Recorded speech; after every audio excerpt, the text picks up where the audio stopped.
Hi, this is Jay with TDR, and today we're following up on a problem that we had discovered before. And basically, that problem was a leak within the intake manifold. There was a leak that we had difficulty finding, but we found it. And it turned out to be right here at this lever. Of course, this is the actuator that moves a lever inside, which changes the attitude in which the air entered the runners. One of the things that makes the Mazda run so well. So certainly was not designed for boost, and it developed a leak. Well, we're going to tell you how to fix it, and it's quite simple. The first thing you need to do is you need to remove the actual actuator, and you're going to need a special screwdriver to do that. You got 3 screws, just remove them. We've already removed one. And here's where you want to pay a little bit of attention, because the actual actuator moves a rod and is set to a specific position, so we really don't want to change the way in which the actuator is engaged to the rod. So just basically put a screwdriver so that when you pop it off, it stays right in there. Okay, now this is the actuator, and of course our leak was right around here. So to fix it, all we need to do is basically pull the actuator and put an O-ring in there. So to do that, carefully, without changing the position of the rod, I'm going to move the actuator all the way until it stops, and then I am going to just carefully, holding it there, pry it up, and it comes right out. Okay, I'm going to move it carefully, and perhaps you can see now the rod. Okay, now the riskiest part of this whole procedure is taking out some of your wife's nail polish without her knowing. Okay, and you're going to need that because we're going to use it just to go ahead and put a little mark at the top of this rod, just in case it happens to move when we remove the rings or when we place the rings. We know where it's supposed to go. And then of course remember to put this back where you found it and wipe your fingerprints. Okay, so this is the actuator, of course, and we're missing the ring. So the ring is right in here. Just dig in there, and this is what it is, right here.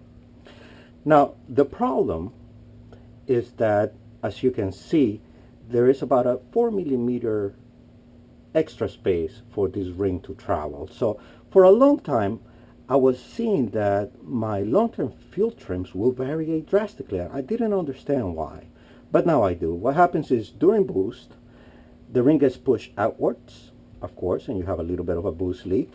And then during vacuum, most of the times you will have a leak in, so it will have enter air in here, affecting the long-term fuel trims.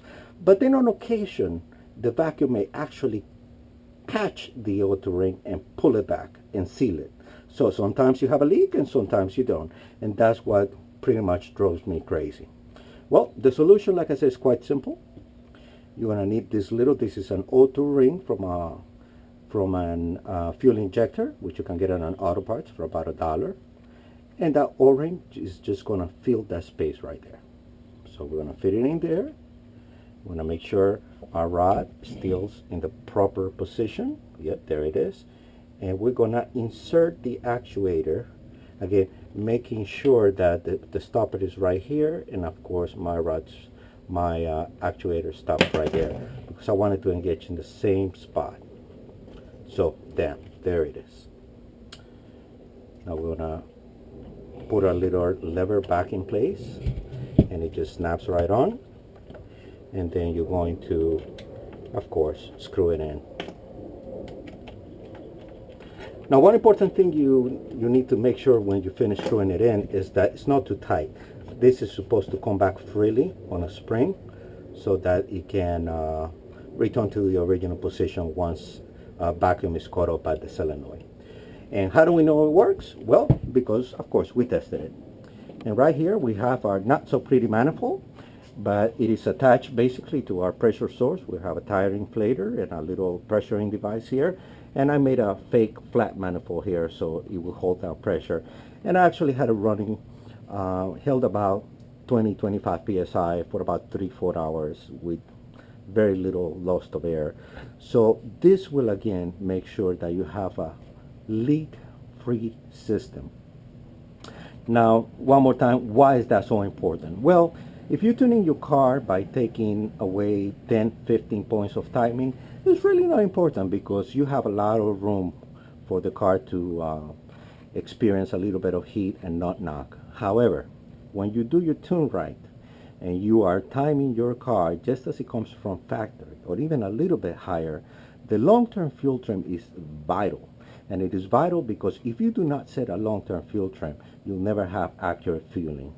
And then of course, you cannot set a long-term fuel trim unless your car is leak-free.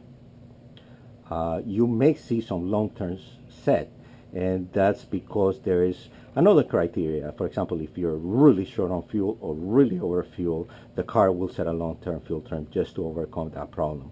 But if you're within the general operating parameters of the car will look for an average, and it can't find an average if you have a leak. So thank you for watching, and again, this is Jay with TDR.